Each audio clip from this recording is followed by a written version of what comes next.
Hello YouTube, j'espère que vous allez bien. Pour celles et ceux qui me suivent sur Twitch le savent déjà, j'ai une petite perte de voix, je suis aphone, je suis sur la fin, mais désolée d'avance si c'est assez désagréable à l'écoute et si je n'ai pas la même voix que d'habitude. Ça fait pas mal de temps que je ne suis pas venue par ici, après un mois très chargé niveau personnel. Je reviens avec plein de contenu. Je reprends les tournages, l'écriture des vidéos et je suis trop contente de pouvoir pleinement désormais reprendre l'activité par ici. Donc aujourd'hui, je vais vous filmer pas mal de contenu. Donc si vous voulez pas louper ça, n'hésitez pas à vous abonner et activer la cloche des notifications. Merci à celles et ceux qui le feront.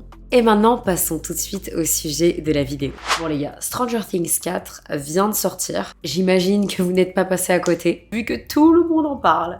Et le moins qu'on puisse dire, c'est que ça divise. Certains ont adoré et ont soulevé le fait que la série arrive à se renouveler avec les années, se réinventer. Et d'autres n'arrivent pas à retrouver l'esprit, l'âme de la série et sont un peu perplexes. Personnellement, j'ai trouvé la série beaucoup plus violente, trash, beaucoup plus horrifique. Car tout simplement, j'imagine, nos bambins ont grandi. À l'instar d'Harry Potter, les premiers, deuxième tomes restent assez soft, plutôt feel good au global, malgré la menace qui planait déjà sur leur tête. Mais au fur et à mesure qu'ils grandissaient et gagnaient en maturité, les livres se faisaient de plus en plus sombres. Tout comme Stranger Things. J'ai fait un petit parallèle, je tente quelque chose, voilà. Après, ce n'est que mon point de vue. Mais bref, aujourd'hui, on n'est pas là pour parler de ça. On n'est pas là pour débattre une énième fois autour de la série. Je sais pas combien de vidéos YouTube j'ai vues à ce sujet. Aujourd'hui, je voulais simplement m'attarder sur la communication autour de la série, que j'ai trouvée extrêmement intéressante. Aujourd'hui, on va voir comment la saison 4 de Stranger Things a littéralement brisé le 4e mur. Donc déjà, briser le 4e mur, c'est quoi? On va commencer par la définition globale. C'est quelque chose dont je vous ai déjà parlé ici dans le jeu vidéo. Là ici, du coup, ça prend sens par rapport à une série, par rapport à des effets de communication au niveau du marketing. Mais l'expression provient en réalité du théâtre. J'ai fait 13 ans de théâtre et c'est comme ça que j'ai connu cette expression à l'époque. 4e mur au théâtre désigne un mur imaginaire situé sur le devant de la scène, séparant la scène des spectateurs et au travers duquel ceux-ci voient les acteurs jouer. Ce concept fut pour la première fois formulé par le philosophe et critique Denis Diderot et plus largement repris au XIXe siècle avec l'avènement du théâtre réaliste, puis par le comédien et metteur en scène André Antoine qui voulait recréer sur scène la vraisemblance. Au fur et à mesure du temps, l'expression s'est développée et briser le 4e mur, c'est en réalité la référence au fait que les comédiens sur scène s'adressent directement au public. Il y a un lien direct avec la réalité. On n'est plus dans de la fiction. Et au cinéma, c'est pareil. Briser le 4e mur, c'est quand les acteurs vont s'adresser directement à vous, derrière votre écran. Et il y a énormément de techniques qui ont été développées autour de ça. Cette idée de briser le 4e mur, c'est le fait de rentrer, donc l'œuvre rentre en contact avec la réalité. Voilà, il y a des jeux vidéo comme ça auxquels je pense, voilà, Doki Doki Literature Club forcément, où un des personnages, attention spoiler, rentre directement en contact avec vous, touche des choses directement dans votre ordinateur, donc le jeu prend une toute retournure, ça rentre dans votre réalité. C'est assez dingue, c'est quelque chose que j'aime énormément, une figure de style que j'aime énormément dans le cinéma, dans les séries, dans les jeux vidéo. Je suis très contente que le marketing de Stranger Things 4 a fait quelque chose dans ce sens-là, parce qu'on a l'impression qu'on n'est pas si loin de l'upside down, les gars. Donc moi je trouve ça fou de faire vivre les œuvres fictionnelles dans la réalité. Donc les amis, maintenant que vous comprenez ce qu'est le 4e mur, briser le 4e mur, en tout cas, du moins je l'espère, je vais pouvoir rentrer dans le vif du sujet. Parce que briser le 4e mur, c'est exactement ce que Netflix a fait pour promouvoir la série. Donc on a vu fleurir des spectacles un peu partout dans le monde entier. Des installations géantes, des collaborations de folie, des spectacles de son, de lumière. Vraiment, c'est nos limites. Ils ont tout donné. Comme je vous le disais précédemment, on a carrément l'impression de frôler l'upside down. Voilà, que c'est ici quoi. Qu'on y est. Et que c'est pas qu'une série. Et qu'à tout moment, on peut basculer. C'est parti pour un petit tour d'horizon des meilleures activations marketing autour de la série Stranger Things. C'est parti. Pour commencer, on va parler des monuments du monde entier qui ont switché dans l'Upside Down. Donc en réalité, il s'agit de shows lumineux. Et attention, pas n'importe où, s'il vous plaît. Ce qu'ils ont fait, c'est juste dingue et hors norme. Ces derniers jours, on a pu découvrir des spectacles son et lumière sur de très grands monuments dans le monde entier. À New York, l'Empire State Building s'est engagé à afficher pendant 2 mois les couleurs de Stranger Things sur sa façade sud. Nous sommes heureux d'unir les New-Yorkais et nos visiteurs avec des expériences uniques dans le bâtiment le plus célèbre du monde.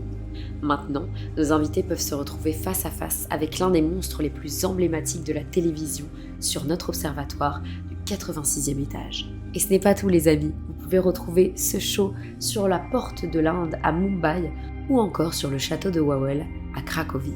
Grâce à ces vidéos, les passants sont complètement immergés dans l'univers de la série. Ils peuvent découvrir le bestiaire, les héros de la série qui s'affichent, des portails vers l'Upside Down, bref, c'est une folie. Incroyable. Là, on démarre très très fort les gars, on démarre extrêmement fort. Ensuite, je souhaitais vous parler des nombreuses villes qui se fissurent.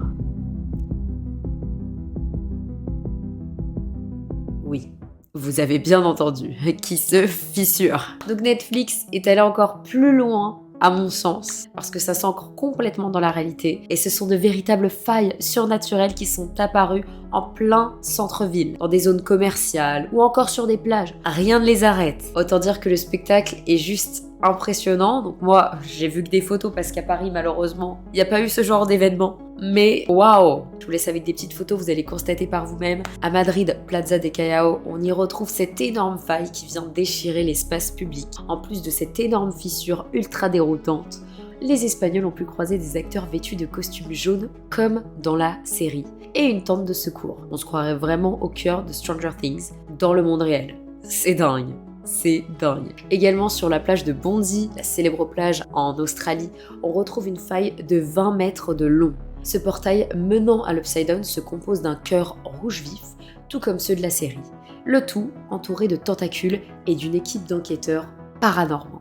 Encore une fois, c'est du génie. À Londres, cette fois dans le quartier de Shoreditch, une fissure est également apparue. Mais à la différence des deux autres, celle-ci donnait accès à la chaîne Surfer Boy Pizza de la série. C'est pas une blague. Donc il y a un pop-up mystérieux en fait, permettant à 4 personnes d'entrer et manger réellement une pizza. Sur le principe du premier arrivé, premier servi, certes, mais l'opération est juste what the fuck. Quand j'ai lu ça, je me suis dit mais c'est incroyable. Donc voilà, l'expérience est extra-dimensionnelle et tellement à la hauteur de la série. Waouh! Et vous allez voir, pour la suite, on va continuer dans la folie. Je vais vous parler d'une application qui est apparue il y a peu. Une application pour commander des pizzas par la pensée. Ouais, par la pensée.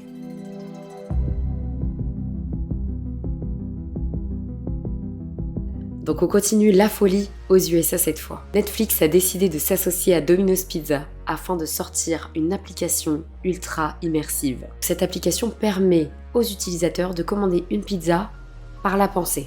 Et c'est pas une blague. En effet, il est inutile de prononcer un mot ou de toucher l'écran.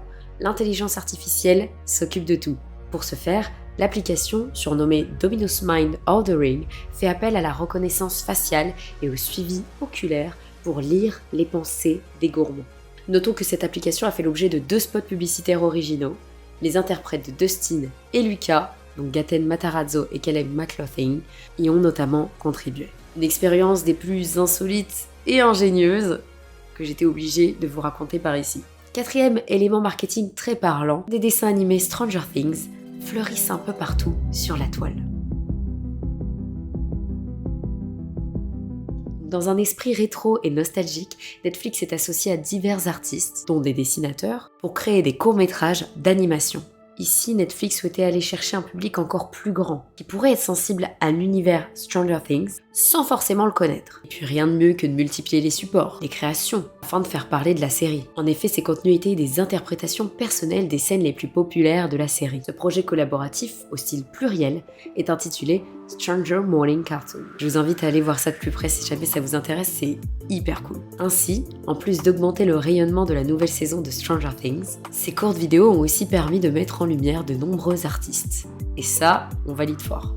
Et enfin, dernier élément marketing marquant, un Monopoly vient de voir le jour aux couleurs de Stranger Things.